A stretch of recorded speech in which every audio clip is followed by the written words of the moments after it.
Ibang tao. Gusto ko doon ako natutulog sa labas ng IC. Dahil ko nga naging friends din eh. Oo. Mga nagbabantay din. So ngayong wala na si Momo. May obligasyon ka pa rin ba na kailangan ibigay?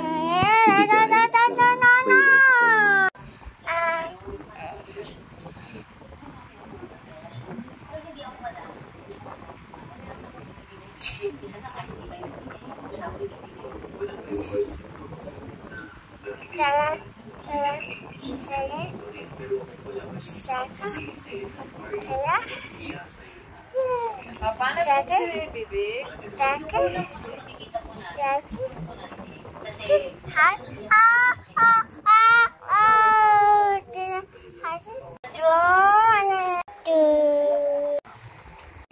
I don't know.